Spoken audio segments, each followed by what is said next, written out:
Hey, what's going on, guys? Welcome. Happy Thursday. Good morning, good afternoon, good evening, wherever you are. Let's go ahead and dive immediately into the crypto markets. Very interesting stuff to share with you guys today. Bitcoin still holding the line above 70K. Quite interesting, right? June is typically quite a choppy month, right? But little interesting tidbit here. Look at the top gainers. GME. No, GME, I man. wonder why. That is quite crazy, right? Let's go ahead and check GameStop stock. Wow, over 23% on the day. What could be going on right now, man? It seems that Roaring Kitty is actually going to be going live pretty soon, man. And I'm not sure why people are bearish, man. I'm really not sure Because why. they're sideliners, man. They're And that sideliners. that's the crazy part. As you guys can see here from Unusual Whales, he's actually going to be going streaming on YouTube at 12 p.m. EST. That's what you said, Josh, right? Right around that time frame, or 12 p.m. Eastern, yeah. okay. So, guys, Roaring Kitty, he's been somewhat of a stronghold in this bull market, right?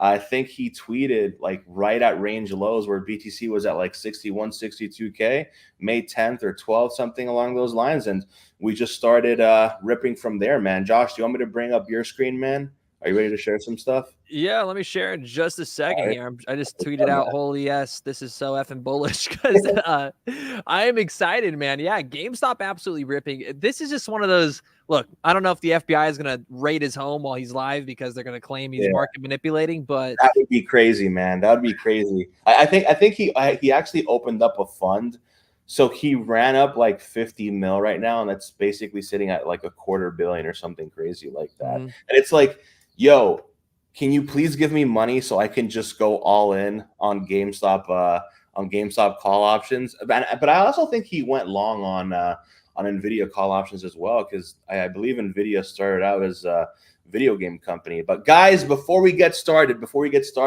go ahead and smash that like button. Really helps out with the algorithm. We were live just over 2 hours ago, so the algo's a little bit clunky right now, but it is what it is, right? I go live at this time every Thursday or Friday here on the Because Bitcoin channel.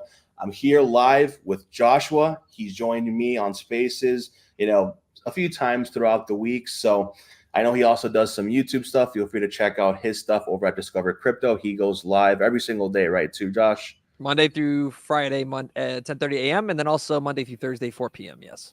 That's what's up, man. And Josh is an excellent content creator. He's been very consistent on his calls and as a fucking giga chat, if I'm being honest with you, man. So, Josh, look, we've got a lot of things setting up for a massive melt up across all markets. We have Nvidia that seems to just be going up only, like it's selling like, if Ethereum was like $80 right now, it just keeps going up and up and up. I think year to date, Nvidia is actually up about 100%. It's up about 100%. So it's actually, Nvidia has actually outperformed Ethereum year to date. I even think Bitcoin year to date. And this is a stock that is ranked number 2 now. It's only behind, I think Apple now, right? I think Nvidia is let me pull up top market cap. I think it may have passed it. yeah. So, we've got that. We've got the GME squeeze. Equities in general are doing terrific. We've got the spot Ethereum ETF inflows. Oh, it's actually, dude, they are battling right now. So yeah. it did pass it because I remember the notification this morning. It passed $3 trillion very briefly. So Nvidia is getting a little bit of a pullback now since that. If we zoom into the the 5-day, yeah, we had a peak to $1,400, $1,380.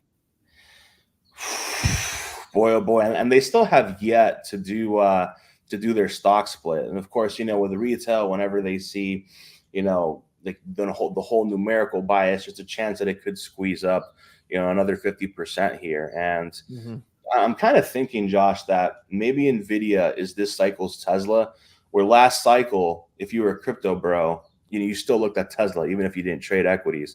And I sort of feel like Nvidia is probably in that same category, right? I think So it's the first $5 trillion company. I mean, look at how much semiconductors Tesla's buying. I think they're one of their largest clients, buying over $4 to $5 billion worth of conductors just on a consistent basis. So it's yeah, every tech company like Tesla needs Nvidia, and it's only getting worse, especially with the supply chain crunch on supply.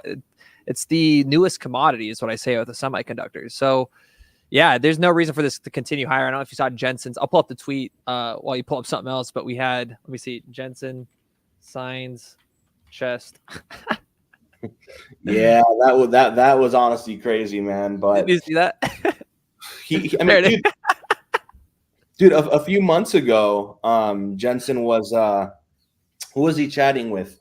The Near Protocol CFO or CEO, and he's like, "Attention is everything," or something like Mhm. that. It's It might have been. Was it not? I think it was Renders.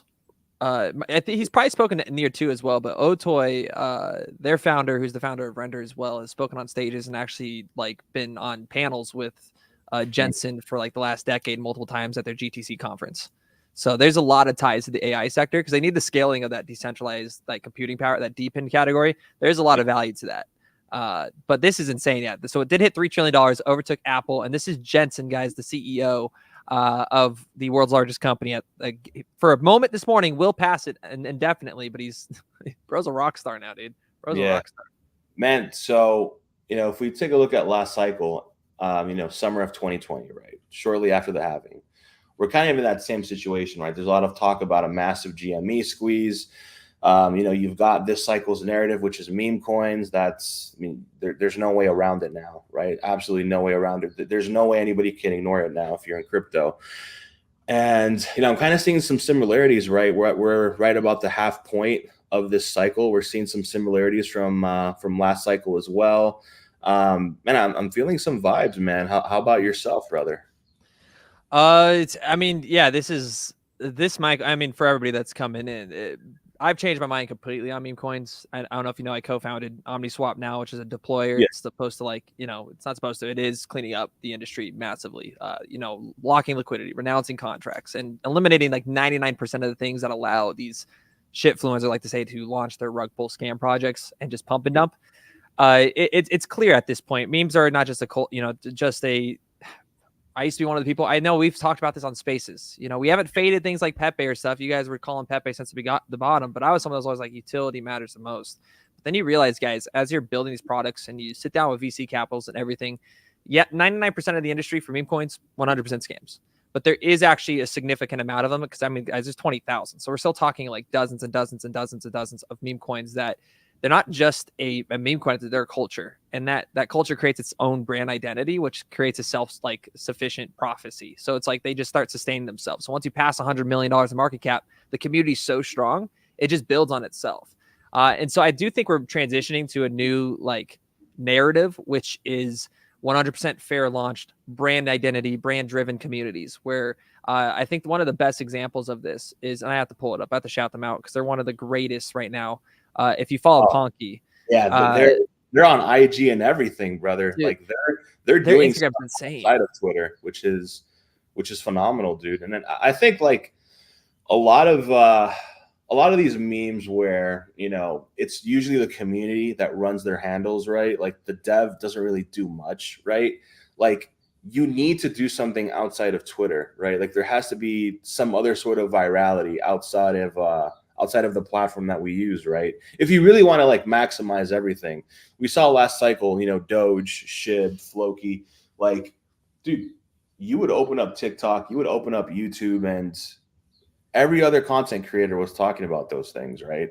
And we're talking like, Doge at 15, 20 cents, well before it peaked out at like 75 cents, right? So I think this is going to be the cycle where we see, a batch of memes actually trend outside of Twitter and not just like, have one or two meme coins that go viral, right? And it is what it is, brother. It is what it is. And, 6 months ago, right, we had things like Tia and Say catch a massive bid. And, I think, and I'd love to get your thoughts on this. Once the BTC ETF inflows went live, I feel like that was the real start of the cycle. And everything that we knew about the market basically did a 180 on its head. And everything that was trending up until that point outside of, Solana, died out completely. Yeah.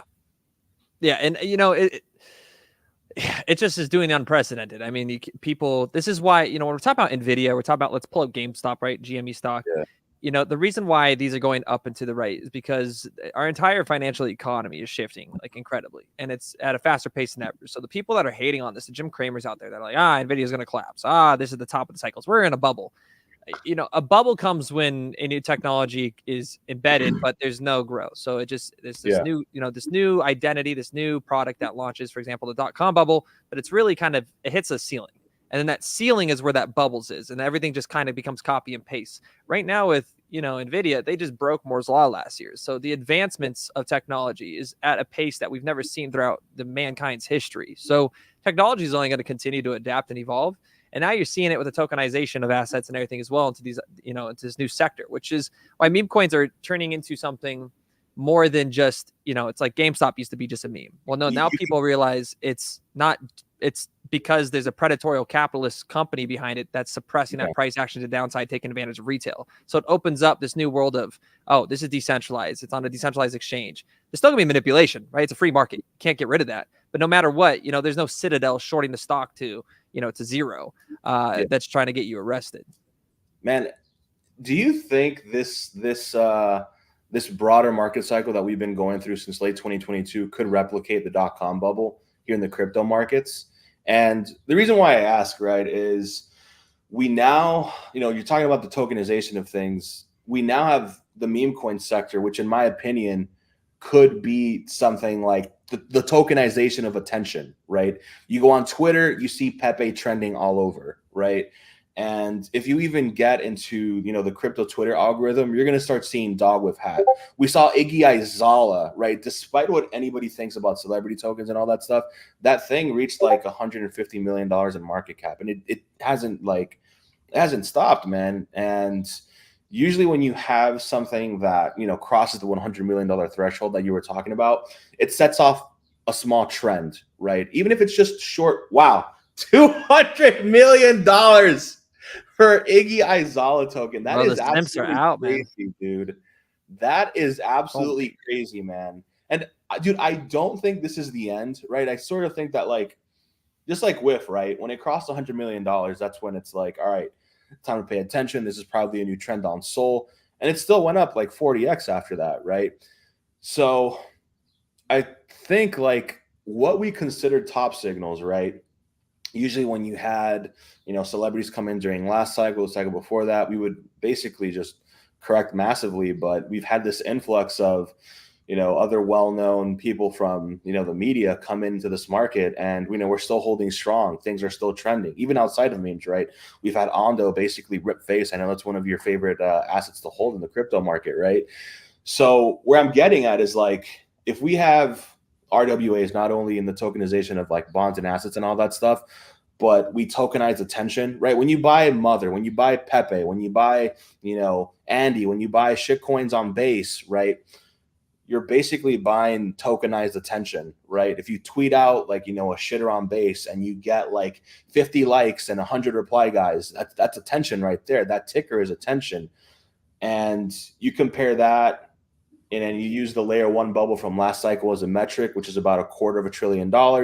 Add up the market cap of the all-time high of Sol, Luna, AVAX, and all that stuff, roughly $250,000. And those narratives were like DeFi and all that stuff, a lot of complicated stuff that you can't really pitch to retail. But memes, you can pitch that like this, right? Memes have virality outside of our little corner of the internet, right? So .com bubble, Josh, I think was what, $8 to $10 trillion.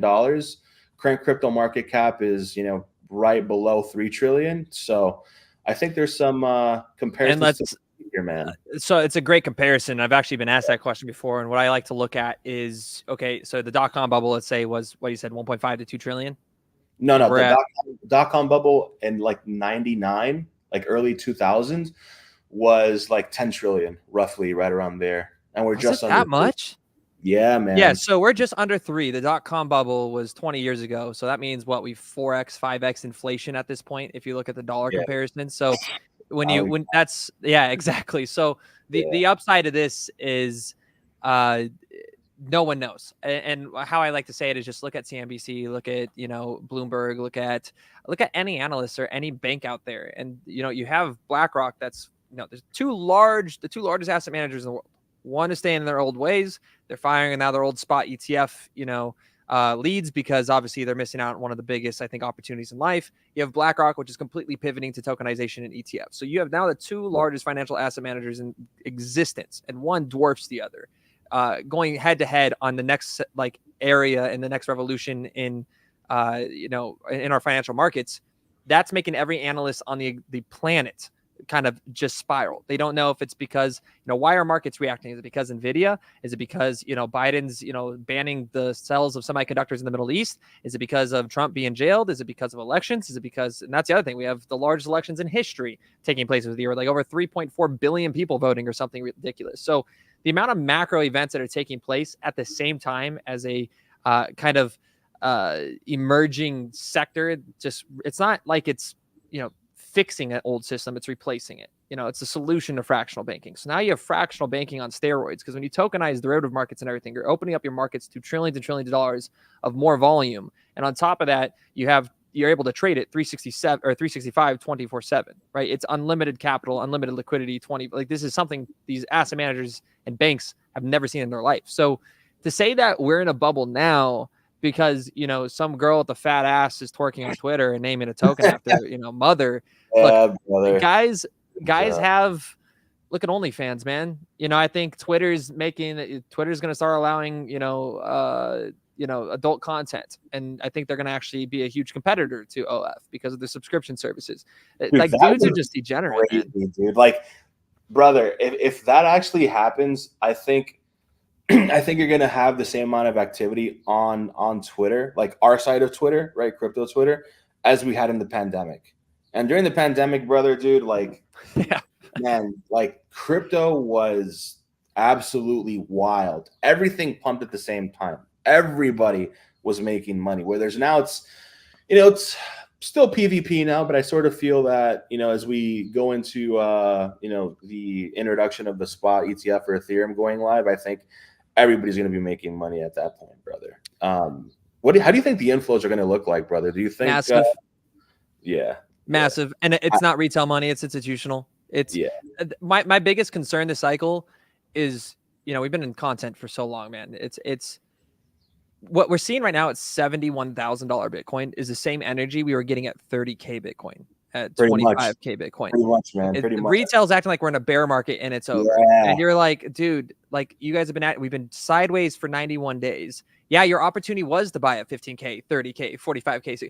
But now you weren't there. You didn't do it. You fudded, you left, you panic sold, and you ran for the hills, right? Yes, those people are going to make a lot more money than the people that are entering now. But to say that this is, you know, some bubble that crypto is now becoming one of the largest, if not the largest political football in the upcoming elections. I mean, you have 2 out of 5 voters that are for crypto. Now, we don't know where that poll was necessarily pulled from. It could have been pulled from, you know, Reddit, or it could have been pulled from, you know, some Democrats, you know, NYU. And that would be a huge poll if their kids are like looking at it that way. But no matter what, that's a large percentage point when it comes to an election cycle. So being pro crypto, that means opening up new pathways of exposing more capital to come into this country. And that leads me to one of the articles I wanted to cover with you here was Bybit welcoming Chinese users, sparking hopes for ban U-turn. Let's go, man. Let's have China come back. The positive China news, brother. There's 2 things with China: the good news and the bad news. When you have the good news with China and Xi Jinping and gives that green light, I think there was actually some good news like late last year, Josh. I think Xi Jinping actually like told a broadcast station to fire one of their analysts that were bearish Chinese stocks. Like, look, chat. I want to wake up chat here. Type 1 in chat if you're bullish. Type 2 if you're bearish. I want to see where chat's at here, because you're 100% right, man. Let us know if you're bullish, man. Go ahead. Because the best example is this for everybody that's watching. Let's pull up Trading View real quick. Do I not have a tab open yet? No, I don't. Let's just pull it up and show you what happens when they ban crypto, right? And what's funny is, which by the way, look at this bull flag we're in. I mean, guys, how can you be bearish on that, dude? You have every single good tailwind, and dude, like, I understand some people, you know, they like to talk astrology and all that stuff. Sometimes it hits, sometimes it doesn't. And when it doesn't hit, dude, you're major. You make yourself look like a fool. You have everything in front of your face to be absolutely bullish. Roaring Kitty is literally about to introduce everybody that's still down, 50%, 40% from, buying the top of GME. What do you think happens when like 100,000 people tune into his live stream and start buying GME and GME hits an all-time high? Where do you think that attention is going to trickle down to, man? If you actually pay attention to what's happening in the crypto market, it's all one big trade and it's focused primarily on attention, man. This is the time to pay attention. Josh, I remember when me and you met, it was like in August of last year, and then the market did absolutely nothing for 2.5 months. It wasn't trending. People were betting on hamster races. Like I forgot about that. Yeah, dude, like they're bored. This is the market environment that like we prayed for, man. This is melt up summer. And if you just pay attention to seasonality, right? Like if you're not going to pay attention now, when are you going to pay attention? In September, in October, when everyone is like not really doing much, man, because they enjoyed the summer rally? You know what I mean? Secure some wealth over the summertime, man. This is not the time to be touching grass. This is the time to dive deep into some content, right? Look, I'm just going to say this. I mean, look how bullish it was. This is when we met. So, people have been watching us since we first met. I mean, this is why when people say, oh, we're not in a bull run, I'm like, no, we are in one. You're just going to miss it. Because by the time we do go to 100K, like, what do you have to say to someone? Bitcoin 4X, Bitcoin 4X, 5X, right? Yeah. Actually did more than 4X at X. It was a 15K. So yeah, it's, the volume that's coming, I think it's still just getting started, to be fair. We're consolidating around previous all-time highs. Like in that, how are people bearish around that? Look at the difference. We've been sideways for like 91 days at all-time highs. You never see that, right? Above the prices. So this is clearly turning into some support here. But the last time China banned crypto, guys, was right here. And we saw, crypto do a 55% drawback in the market. So, when they come out and they want to open those floodgates back up, because they are still one of the largest Bitcoin miners in the world. When they open that back up, the volume that's going to come from that, I don't think it's going to be comparable to the US intake, because obviously just our markets are already, so much larger. But that on top of the US like bullishness, the amount of institutional inflows is huge. And I don't think retail is at all prepared for that. And so that's when you're going to have the other reason why I think people are mad at Roaring Kitty here for, is because he's got 13,000 people waiting for a live stream. Let me refresh. It might be more by now. It's still 13,000 waiting for a live stream. That's not even until tomorrow. He's doing more views than CNBC, than Fox News, than any of these, financial analyst websites. So when they're big partners and they're big sponsors, their lobbyists are coming in and they're like, hey, we're losing billions of dollars on this. You need to FUD it. It's just clear at this point what's happening with mainstream media and what's happening with these mainstream, these predatory capitalists that are shorting these markets. And so it's just fueling the market even more. And what I wanted to point out was, guys, GameStop is worth $12.5 billion. If it goes to $80, it's worth $25 billion.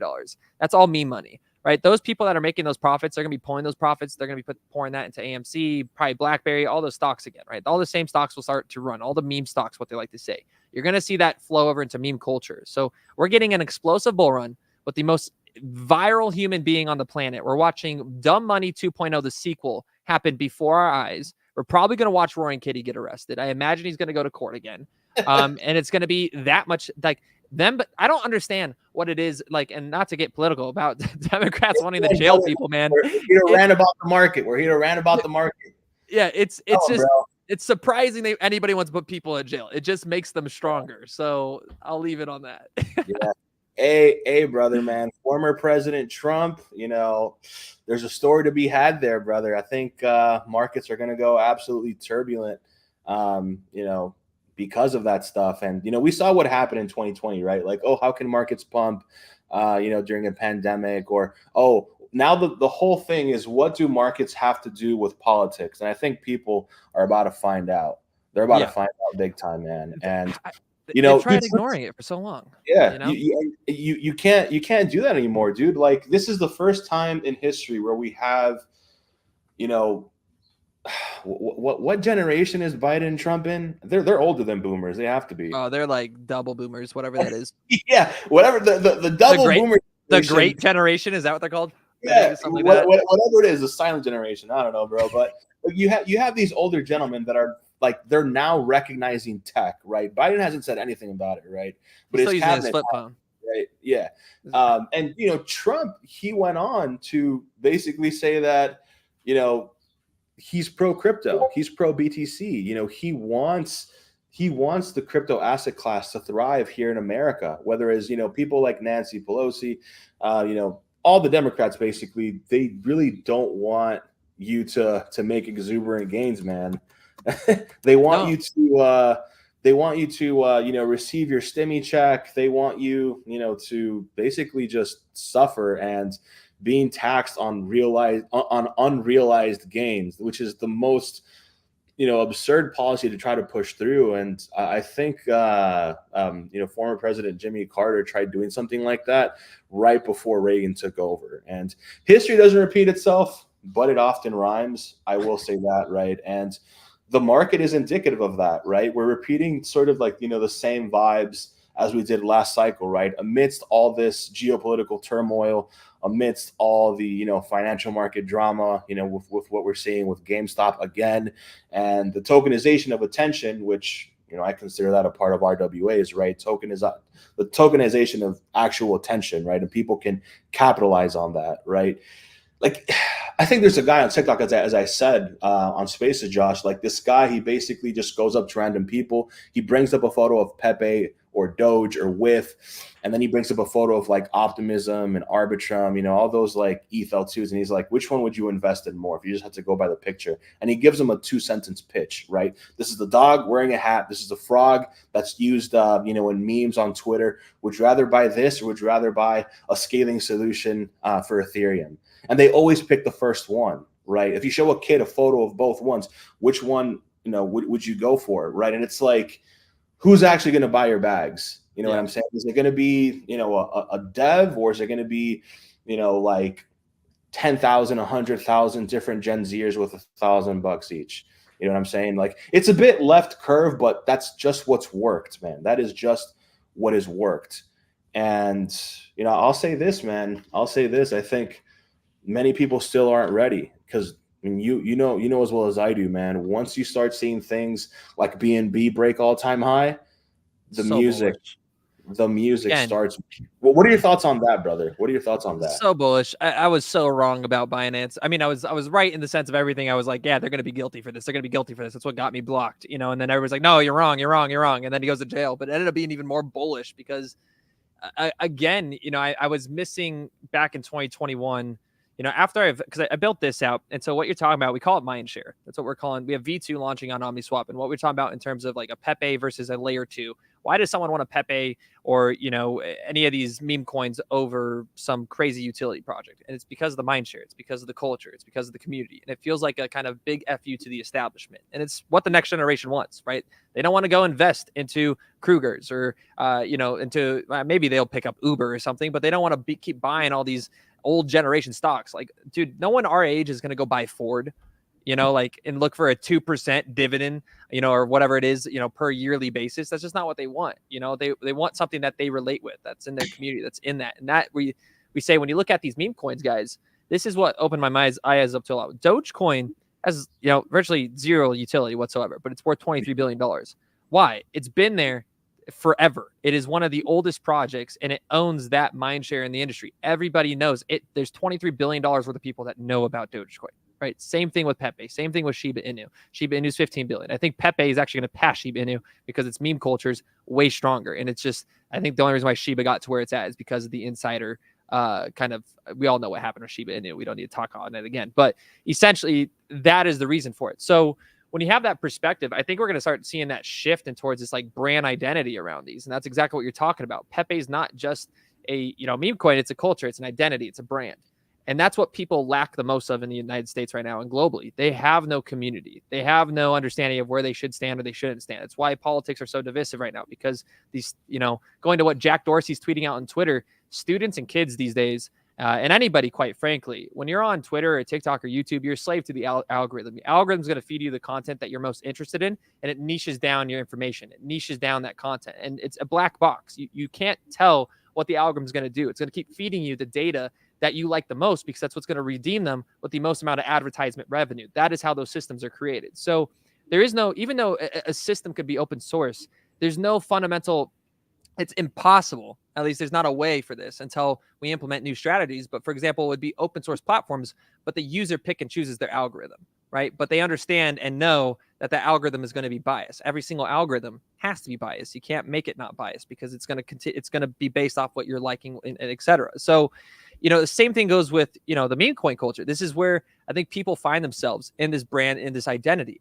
Roy and Kitty, for example, dude, GameStop. People that are invested into GameStop, they're a culture, dude. These people have been holding for 4 to 5 years and have been waiting for their moment. They knew this was going to happen, and they've been handing the entire way. And it's because it's their identity at this point. Their friends, their families, that's what they talk about. That's what they relate to. That's what they are part of, right? It's the same thing with meme culture. And I think that's going to flow over a lot into that field and that industry this cycle. And again, I think you're going to see boomers like you're mentioning. The reason why I think this is the last election where we're going to have such old presidents. I think it's going to skip down to 60s. I hope so. I hope so, man. I hope so. It has to. I think it has to. Yeah. In 4 more years, our generation will finally be, able to, I think they'll get the courage to vote. I don't know. I hope. But I mean, the reason why everybody's running scared is because, like, for example, I pulled up Nancy Pelosi here. If you guys don't know, this is Quiver Quant.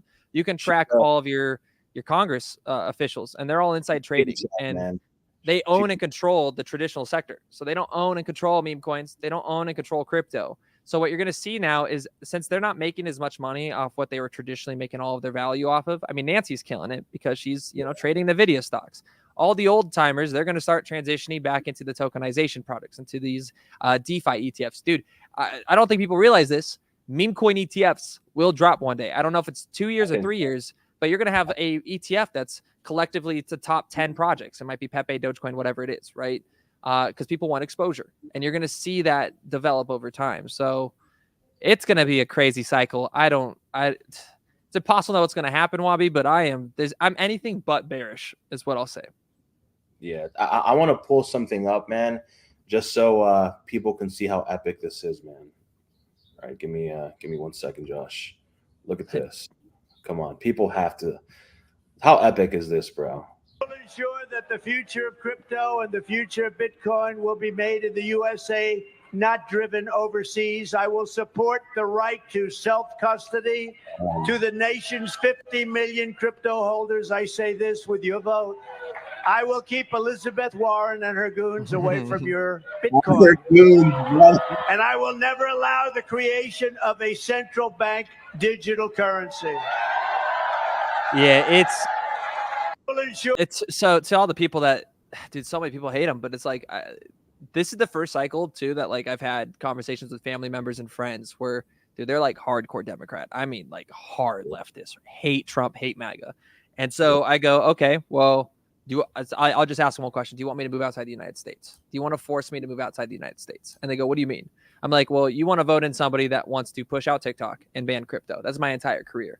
Right. So now I have the first time ever, my family's going, oh, I didn't think of it that way. I'm like, yeah, because you're a one reason voter. They're voting on some social economical issue.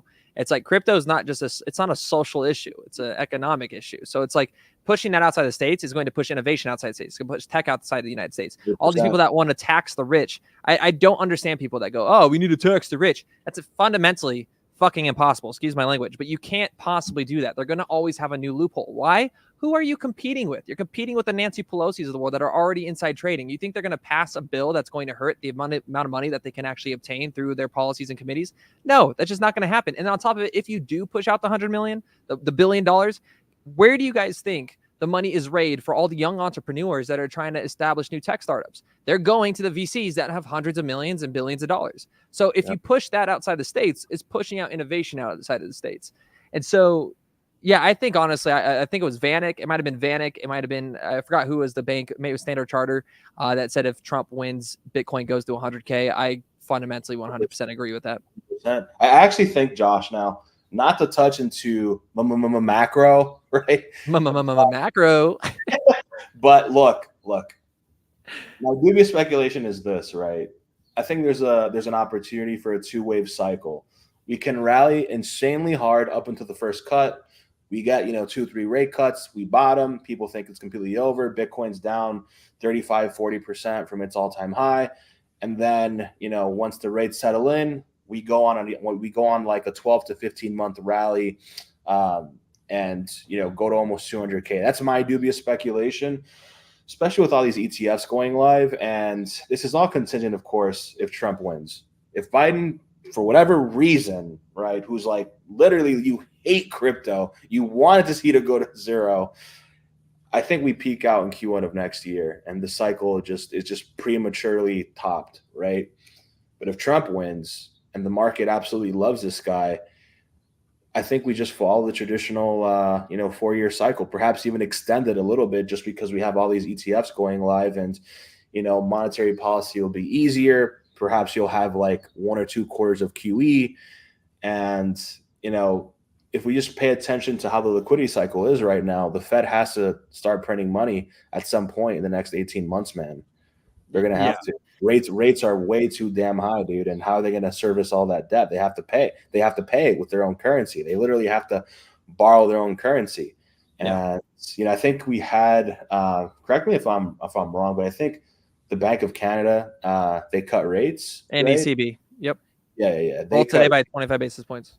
Yeah, and I think another central bank is set to cut rates as well. And, it all trickles down, right? When you have one central bank cut, it all starts trickling back down to the Fed, right? And when Fed cuts rates, that's the last domino. We usually have some sort of pullback, and by the second or third rate cut, market is mostly bottomed, and then markets just go up only. And if we just look back on history, right, anytime Fed cuts rates, like that first cut 12 months later, we're always significantly higher than that. And that's kind of where I'm coming with this. And it's like, all right, what are some events that we can look at that, might go together, right? And I sort of think that, like, Trump comes in, Fed cuts, they blame the crash on Trump, and then, he forces the Fed to do some QE, and we just go up only, brother. That's just some dubious speculation, guys. Dubious speculation, brother. If the stars were to align, if I had my way, if I had the perfect, cycle planned out, but how do you think this is all going to play out, bro, with Fed cutting rates here later on this year, man? Yeah, so I pulled up this interesting chart. So there's 2 charts people usually look at when we talk about Fed rate cuts: the stocks versus rate cuts, which tend to always crash. But there's this one where I kind of bring into perspective, which I've talked to Jaxis a lot on with spaces with you, and you guys probably as well in the past, which is the commodity super cycle. Yeah. We're under a unprecedented time of uncertainty. We're at not only are we going through a presidential election, we're going through a world pivot in presidential elections, which are shaping the future of these markets. But you have a mass tokenization effect taking place, where I actually pulled up the website. We're above 1.5 billion now. So I started covering this at $100 million less than 3 months ago. So the fastest growing sector isn't tech. It isn't, any of these sectors. If I wanted to actually put this on a data point, we're up 1,500% in the last 3 months on tokenization. That's just insane to even think about. And it's just jumping day by day by day. And it's because of the maturity rates and everything you're able to do with this, it is growing exponentially. And so, what if, my question is, I just don't know. We won't know until we have the macro and the data to kind of change with this. But commodities, if you look throughout history, 1990s, okay, they're pretty stagnant. As soon as rate cuts happened, commodities got a massive pump. They pumped and dumped. Commodities pumped and dumped with the first rate cuts in 1990. And then trade sideways for like a few days for years. Then in 1995, when we got the next rate cuts, 1996, you got a massive, it actually caused commodities to pump. Okay. 2000 and this is 2003, 2002, rate cuts. You have a drop, but rate cuts, you actually cause an exponential bull run. And then up to 2008, it causes a blow off top, right? Then you get a tiny, tiny one that led to, of course, but this is an obvious indicator that we bottomed out in markets. 2008, of course, happened. We had the financial collapse. Commodities, obviously, were going to be the ones not to perform after that. It was going to go completely back pivot and to invest. And they had BlackRock come in with all the institutions, et cetera, under Obama's administration, sold themselves out to asset managers. That's where lobbying really became dominant. And it had a massive pivot, right? So leads us back up to 2010. You get a little bit of a drop, but commodities have been on a downward trend, essentially, since 2008. And this is at least the commodity. This is Bloomberg's commodities index. And so, you know, we had small rate cuts in 2019 towards the end of it. Then we had COVID. But what if, this is what I'm saying, what if Bitcoin is finally, and Ethereum, they're looked at as commodities at this point. Semiconductors are looked at commodities, right? Because that is where the money is moving into. It's forced into it. You can't, there's no future where you don't need, you know, semiconductors. And I don't think people are still realizing this. It's like, as AI doubles and triples and quadruples and, you know, does all these things. Yeah. So does our tech. So like we need more and more semiconductors. We need more and more decentralized physical infrastructure, or else it's not going to be able, we're going to meet capacity. It's going to cause it just to exponentially grow. And so what if part of the sector, I'm not saying all crypto is going to do this, but what if tokenization, what if AI, and what if, you know, Bitcoin and Ethereum continue to perform very, very well during the rate cut? We don't have any, history shows us 50% of the time, if not a little bit more, commodities pump during a rate cut. So it's just an interesting take that when I see all these analysts that are insane, they're 100% confident we're going to crash bubbles in 2025. What if we go to 100K, Trump election, and maybe we get a blow off top to 120, 130, and we come back to 100. We just hover there for a year to 2 years as rates cut. And then as soon as it, you know, rates stop cutting, we continue higher. It's a new sector. It's a new industry. Yeah, I think as left curve as it sounds, right, the market is just inherently different. We're now able to grab the crypto asset class and actually see things on paper to see like what is the actual risk appetite for this, right? And on top of that, man, like we still haven't had, you know, the massive, you know, figureheads coming up in this cycle, right? Like last cycle we had SBF, Do Kwon, et cetera, et cetera. Cycle before that we had, you know, all the ICO guys and all that. And this cycle has largely been muted in that regard. What do we have? Crypto Twitter people? We've had that for years and years and years, right? Like who are the main characters that are going to commit, you know, a ton of fraud and all that stuff to pump these markets? And, you know, I think one of the conversations that we've had on our spaces is that, you know, the reason why we haven't seen these crazy pullbacks on Bitcoin since we've bottomed about 18 months ago, you know, I think the largest pullback that we've had so far since the bottom has been like 23, 24%. And that was the most recent pullback from about 74K all the way down to 56. The reason why we're not seeing these 35+% corrections is because we don't have all these like, you know, degenerate market makers controlling prices anymore, right? We now have inflows sustaining a floor, right? Like if this was 2020, 2021, or the cycle before that, you would have seen, you know, 40% drops in 2 days or something like that, right? I mean, even with some of these altcoins, man, Pepe is up like 4x off of its low in April and only retraced like 60%. If this was last cycle, the cycle before that, you know, Pepe would have retraced like 80%, 75%. Of course, yeah, we have Andy. Yeah. Isn't that you guys? Yeah. Yeah, that's hey, I'm coming for you. Coming for Andy. That's one that's one of you know, our memes that we got in pretty early, man. But yeah, I think Max found that one at like 1 or 2 mil market cap. And he did. I thought he was a founder. Nah, bro. No. Bro was early. Yeah, so just to give some context, right? Like when we were at ETH Denver, one of our guys, Will, he was saying like, man, I think Pepe is going to create, you know, a massive story here because Pepe comes from Matt Fury's, you know, Boys Club comics, right? Yep. And in that comic, you have Andy, who's his best friend. You have like Fofar. You've got Brett. You've got who else is there? Land Wolf as well. They all have these personalities, right? There's also Bird Dog.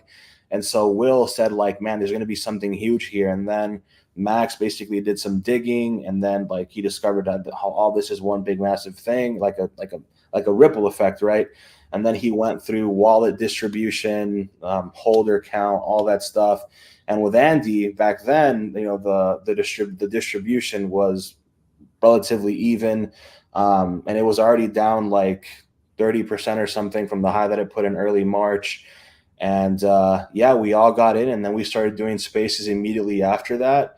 And yeah, like nobody gets paid an Andy token. Like there is no Andy dev, right? There is no like with all these meme coins, right, and other ecosystems, they'll actually like pay people to promote, but there's no like Andy treasury, right? Like if you're into the meme, you just buy. It's kind of like Pepe, right? Like if you're into Pepe, there's no like Pepe KOL thing, right? So I know there's other like derivatives of Andy, like there's one on Sol, there's one on Base, but those are like materially different in their wallet distribution and also their community, right? Like the Andy community, when we found it in late March, was basically nothing. Like there was nobody really active. So it's like, all right, Max decided, let's try to do something here. And the market decided, right? Like it's sort of like Pepe, right? Like, yeah, the Pepe token that's fruitful today, right? The one that had TGE in April of last year and is now like $6 billion market cap. Before that, there were tons of other Pepe tokens, right? But, the market decided. It's as simple as that, right? But yeah, no, it's that's, you guys did a 300x on that essentially, is what I wanted to point out. It's dude, shout out to you guys. No, it just goes to prove that, memes are the cycle. They just move by themselves, and it's just a different sector, and it's become again that mind share effect that that entitled like community driven focus. It just is. It just is. And I think this market's just getting started, which brings me back to, I wanted to say that on the RWAs too. Like, I think one of the ways out too, but people don't realize if you tokenize stocks and stuff, it decreases the actual like costs to like run for governance, et cetera, through these asset management companies and everything too. So let's say we do get a crash in the stock markets. I think one of the ways out to actually create and sustain itself like 08 would be for asset managers to step in again and tokenize everything. Right. And then all of a sudden they have a much faster, more efficient, less cost effective or more efficient, cost effective like system than we have ever had before. And the point was to Nvidia like beating earnings reports, right? Time and time again, killing Wall Street's expectations. They're making so much money. Their dividend yield, they just increased, and they're going to be obviously doing their stock split. What's for them to stop that in the middle of an economic crisis in a year, right? What if they just, it goes from $100 to $500 and like, all right, we're going to do a stock split again to $100, right? And we're going to increase that dividend by 5%. There's a lot of exponentials I think could just increase like a really long run rate for this market. No matter what goes up comes down. But at the end of the day, I see Bitcoin going to a 30 trillion or a 13, $15 trillion market cap by 2030. So it's going to be bigger than gold. And I think that's going to be the moment when people finally go, oh, maybe these crypto bros, they weren't cult leaders. Because we're still looking at that for some reason. At some point, Josh, right, that whole narrative of the greatest wealth transfer ever created, right, from the boomers and Gen Alpha all the way to millennials and Gen Z, right, that massive wealth transfer, which I believe starts happening in about 10 years or so. Because I think like the boomers are basically going to be out of the workforce by the end of the decade, right? So a lot of that money, right, it's going to take some time to come into this market, but you'll actually start seeing the ripple effects, not by next halving, but I think the halving after, in my honest opinion, right? But where is that going to go? It's all going to go to where the attention is. And if you take a look at the things that are viral, right, like things on TikTok, right, like an example, right, I'm going to get political because it is what it is, right? Hit it. If you go on TikTok and you go to President Trump's page, he made it a couple of days ago, and it went immediately to like 5 million subs, right? Whether it's Biden, he's been on TikTok for a while now, and he only has like 300,000 subs, dude. But he's got a more popular vote. Dude, that is insane, dude. What happens when he starts talking about crypto? What happens when he starts talking to like other crypto content creators? What if he starts going on spaces? What if he starts going on YouTube live streams? What if he actually starts participating in, the new attention economy, right? Like the way people find out about assets now, whether it's stocks or crypto, they go on YouTube, they go on TikTok, they go on spaces. They don't read Wall Street Journal. They don't read the newspaper anymore. They don't watch CNBC or CNN or anything like that, brother. So it is what it is, man. I see this narrative from a mile away, and even if Trump doesn't win or anything like that, it's just that trickle down effect when you have someone that has so much social capital, right, and actually can pull the strings here and there. Pay attention to the space, right, and that's really all about that, man. No, and I wanted to bounce off that and just say something controversial that chat may or may not like, but it's where I honestly think elections are bullshit. They don't represent people anymore. Dude, as a content creator, we know how this works. The more popular you are, the more followers you are. It's really not like rocket science, right? But when you If go you say, look at, if you say BTC is going to 250K by the end of the summer, guys, smash that like button already. We have some mind-blowing charts to share with you guys. This is an emergency live stream. Smash that like button, guys. Smash that like button. Do it for the YouTube algorithm. BTC is going to $300,000, $400,000, $500,000 in the next 2 months. We have some amazing indicators flashing. And the last time that this indicator flashed, as you can see, BTC pumped 300% over the last 2 months. Something like that. That's bullish, my best question, brother. Bullish. I want to, yeah, I would be spamming fire emojis if I was the audience right now. Get excited, guys. Give us your guys' Bitcoin price predictions. I know me and Wabi can spit all day on our mics because we do that for a living. But guys, give us your Bitcoin price predictions for 2024. What I wanted to point out, though, is back to your point, because I mean, we're talking about a president that has, this is where I'm like, okay, Joe Biden's never had the popular vote ever, because I mean, just go look at the followers. It gets dwarfed, and he gets ratioed. So you know he's being botted. Half his viewers are bots because he gets ratioed on almost every single like post that he puts out. Like he's getting just trashed through. So you're talking somebody that isn't hated on as much. Like, yeah, sure. Your TikTok. Have you seen the TikTokers that have been going to the White House are being paid by the DNC? It's like cringe. You have the chick that goes under the desk. You have the guy with long hair, the ginger guy, which I like some of their content, but they're actually paid by Democratic parties to talk about Democrat stuff and not it's produced. like the athletes. It's like the NBA athletes, man. It's cringe. It's like Robert De Niro just going out randomly and like, how much did he get paid for that? 87 million followers, right? 87 million followers. And this is just one platform, like you said, on TikTok. This is how many people are going to be exposed to crypto if he does win that election. So that's incredibly bullish. I did want to pull up charts here because I know some people are probably like, what the heck? You know, let's just get to where's markets moving to. To Wabi's point, up. We have some very bullish indicators that have just flashed on the hourly here. I do see us, being able to come down to the $70,150 level. We have a small imbalance there at 0.45, and then we have a 3.5 one at 70,700. So that could get filled. Generally, how these works, guys, these imbalances, markets love to come down and hit them. They love to tap. So it was created back here. Generally, you come back in and fill this position so you can move higher. They act as support and resistance level. Now, we do have one below us, so that would be my worst case here. But when you zoom out, we have a way bigger one, 32.2 EI, which is literally 10 times the size of the one below us. So, no matter what, if we do get a little bit of a pullback right here, I don't expect us to drop much lower than that. We have the one at 68,500.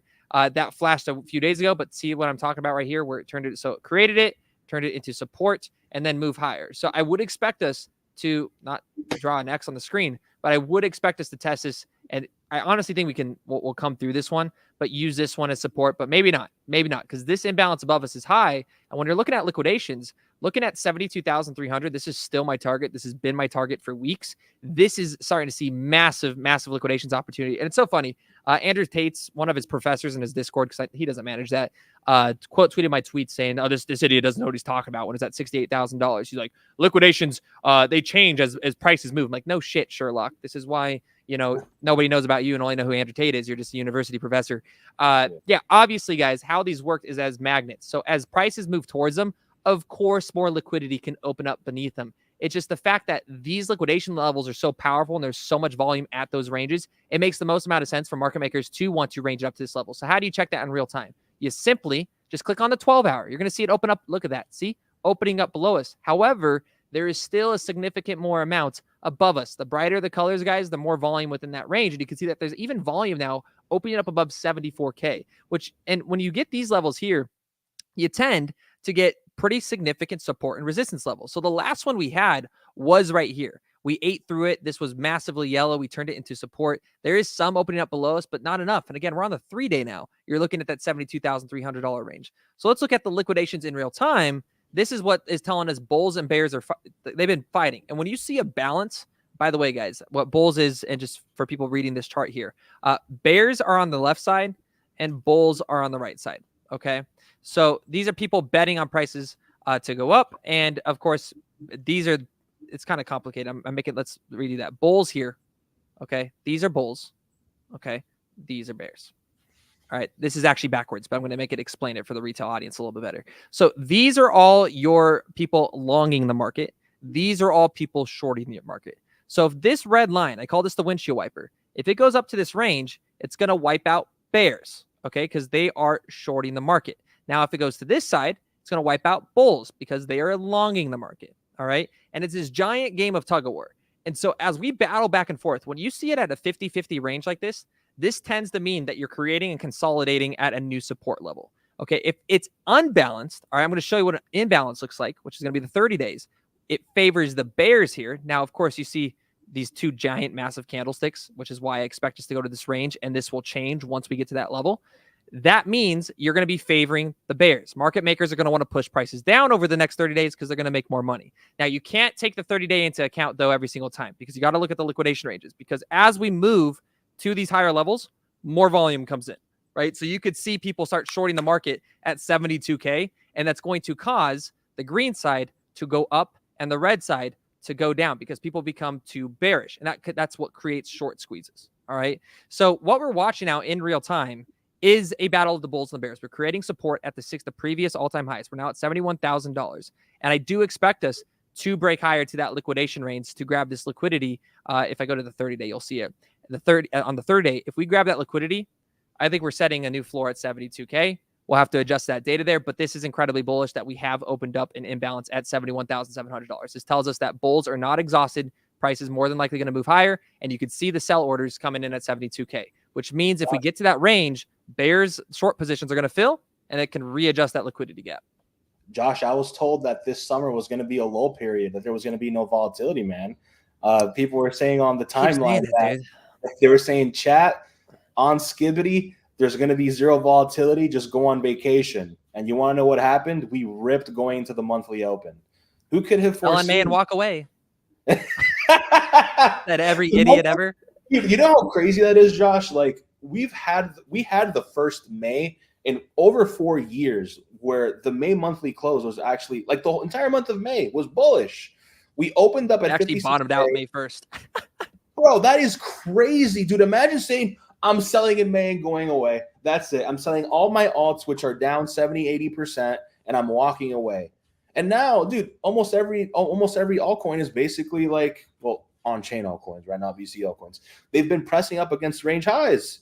You know what I'm saying? Everything is just looking insanely bullish, right? And, you know, who could have foreseen, bro? Dude, it's that's all I've got to say, man. I gotta find it. But yeah, when I saw everybody getting bearish that day, I was like selling May walk. I ended up buying. We bought 50. I bought 15.5 ETH on the bottom on May 1st. I gotta go find the post here. But either way, this is that's what told me. That's why I'm getting the same feeling here. Okay, it's the same people that were telling us to sell at 57,000, like sell in May and walk away. They're the same bears that told everybody to sell at 15K. They told you to sell at 30K. They told you to sell at 45K. They've been sidelined this entire market. They have no skin in the game. The only way those creators are making money right now is because they're shilling. And the only way they make money is off their advertisements because they actually have no skin in the fucking game, right? So I 100% agree. And now we're seeing everybody's like, oh, June's going to be not a volatile month. Excuse me. Presidential election, the first debate between Trump and Biden is the 28th or 27th. I expect some volume. Oh, crap. My bad. Sorry. You're all good. You're all good. Kitty. Yeah. I was gonna show some like data plays from GameStop from like games like one of our guys, Will's Outlook. He again, dude, shout out to Will, dude. He sees these narratives like months in advance. But you know, he was talking about GME on Sol, right? And you know, we found GME on Sol, which unfortunately I couldn't get into. That thing just ran off without me. But there's also things that come from Roaring Kitty, right? There's Ticker Kitty and all that stuff. Like I'll bring it up right here pretty quick. But again, before I share it, guys, before I share it, the next like 2, 3, 4 minutes is going to be pure degen. And Josh, feel free to share any low caps, right? We're gonna what I want to do now with these live streams, maybe like the last like 5 minutes or so, we can just share some micro caps, right? We're all here to make some money. It's a bull market. We're here to have fun, all that stuff, right? So yeah. Again, I'll just add this to the stage real quick, right? Kitty, right? Roaring Kitty. Oh my god, dude. Yeah, it's crazy, and it's on Solana, which like Solana has really been the home of a lot of this like just absolute madness degen play, right? Like I went on a conversation like with a fellow friend of mine, and she was saying like the users on Ethereum versus Solana is like two completely different things, right? Solana is like pure trenches mode, right? Just pure trenches mode. And I think like Ansem, he shared a picture of Caitlyn Jenner versus Iggy Azalea, and it's like Iggy Azalea is Sol and Bruce Jenner is Ethereum, right? It was like the funniest thing ever, man. And you know, truth be told, man, like I think Solana is going to be that platform that is going to go absolutely nuts. Even if people think it's like, oh, it's too overhyped and all that stuff. The way that people get onboarded onto the fancy is absolutely insane, bro. And you know, if you look at GME and GME stock, it's basically the same thing. This is basically like on-chain GME stock, dude. And then you've also got, you know, once again, Kitty as well on Sol. It's a bit more, you know, low cap and all that. And, you know, I'll go ahead and share some stuff on Base, right? Like, as I do think Base is going to go absolutely crazy, right? Abe Tardio, tweet out Abe Tardio to get a bunch of like engagement and all that stuff. But here's my point, right? You look at something like Base, right? You look at the market caps across all assets, they're significantly a bit lower than things on Sol. And I think Base right now is like shaping itself up to be like the next hub of upside liquidity, where when BTC had that expansion above 30K in Q4, Solana thrived. And I feel like once ETH breaks all-time high and BTC firmly gets above, you know, 74, 75K with gusto, Base might be one of those plays, right? And of course, Sol is always going to be a thing, but that's sort of where I'm at with low caps and all that stuff, man. But what about yourself, brother? If we want to touch on low caps for a little bit, I know you've been sharing some low caps yourself. I know you've got Duke and all that. So yeah, hey, man, feel free to talk, right? Like, yeah, I don't shameless want, plug. yeah, dude, I don't want like these streams to be like, oh, we have to gatekeep this and that, because the fact of the matter is, brother, people come into crypto for the volatility, right? They love the hype, they love the upswings, the downswings, and all that stuff. So, yeah, Josh. So I'll give some low caps and everything too. But one, you're talking about Base, man. I mean, I have to plug the Duke here, which is another meme coin, guys. It's much smaller, so very it's gonna be high risk. But this is a project I deployed. 100% fair launch. Contracts renounced. Liquidity's locked. I've put probably 30 to 40K into this thing, not in terms of me buying the token, but me buying memes and creating and starting to establish a culture and community behind this. But this is what I think is the next generation. So I launched this on my platform called Omni. I'd say pay attention to this character because things might be changing soon. But, you know, we're integrating him into our brand. This is where I think the next generation of memes are going to be established, because I think content creators need to evolve a little bit, because Bitcoin's one of the best platforms out there. You guys, you know, you guys are honestly changing the influence space. It's much more professional. You guys have, you know, you guys are working on products and establishing real content and educational stuff through you guys' Discord and everything are establishing what is an actual career, right? Most influencers, most of the ones that were on TikTok, there's very few left on TikTok. And it's because they're dying off, because they're just shill. They provide absolutely zero value. They don't actually understand anything from macro or micro level. They can even tell you what, you know, a liquidity pool is, or what a MetaMask does, and how to even log in and utilize Base, right?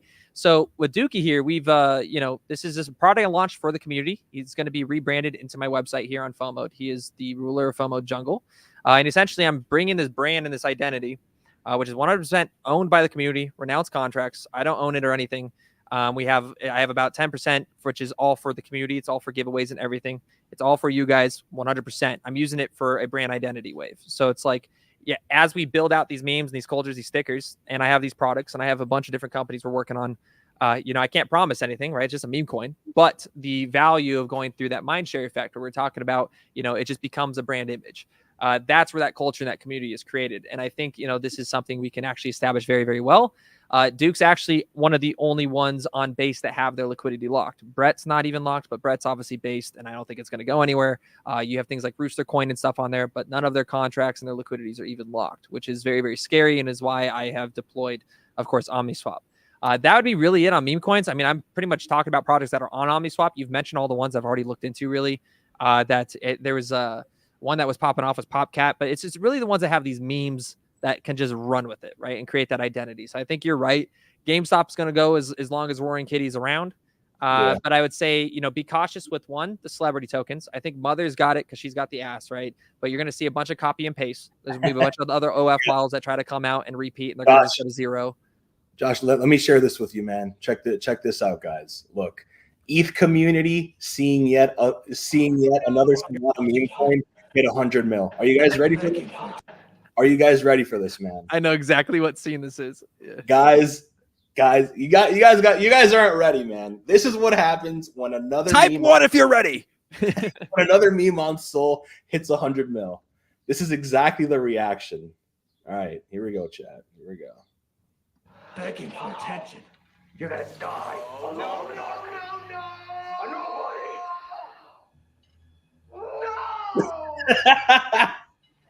Bro. This is not how this was supposed to go. I had it all planned out. Dude, come on, bro. That's exactly what it is, dude. Like, it's so true. Time something starts trending outside of ETH, right? And some shit on Sol goes from like 5 mil to 100 mil. I know there was a lot of like hate on GME, dude, and I'm like, dude, I think there's an actual meta here, right? Like, I might not be early, but at least I know where the trend is heading, right? Yeah. Got Roaring Kitty about to stream tomorrow, so I'm like, dude, fuck it, I'm gonna get some Kitty on Sol, So, man, I think, dude, it's like obvious that's gonna it's the same as like Trump coins, but like that's where you have to say like, okay, cycle peak for politician coins is what the elections, so it's just like GTC summit for AI coins. That was the peak. So Roaring Kitty right now is a trend. He's not if he's streaming once, he's gonna stream more than once. And so I think that peak, like, dude, just imagine if he gets arrested. Those coins are gonna go to the fucking moon. Yeah, bro. It's the moon. Well, brother, man, we've been streaming for right around an hour. Guys, I want to thank you all so much for tuning in to this week's edition of Market Rants. I'm Wabi. I host these shows on Because Bitcoin channel about once a week, and I also go live on our Twitter Spaces Monday through Friday, with the exception of maybe Thursday or Friday, depending on when I stream here on the YouTube channel. I host that show typically at 4:30 p.m. EST, sometimes a little later, sometimes a little bit earlier. Feel free to check our links down below if you haven't subscribed yet to our Twitter. And if you're new here, we're Because Bitcoin. We're an online financial media company. We produce 2 daily live streams for you guys. One is Market Check. That's hosted Monday through Friday at 11 a.m. EST. Our second show is Market Talk, hosted by me on Twitter Spaces, where myself and a batch of other speakers on the panel join me. They could be content creators, traders of the like, and we talk all things crypto market narratives, price action, dubious speculation. So if you guys enjoy this content, feel free to give us a follow, and Josh's info is right down in the description box below. So guys, thank you all so much. This has been a wonderful experience talking and ranting about the markets with Josh over the last hour. Josh, thank you so much, brother. Is there anything that you want to say before we sign off, man? Are people bullish enough? Are you guys bullish enough? Get hyped. Yeah, guys, I think this bull run just starting. I think you guys, the description, you can find me. I have massive updates coming to FOMO this month in about 2 to 3 weeks. Devs are working hard. And pay attention to OmniSwap, guys, this week or the next week. We have a really big version that I think is going to dwarf things like Pump.Fun on Solana. We're going to be that, but for Base and every chain. I think Base is probably the next biggest up-and-coming chain out there, and I'd say pay attention closely.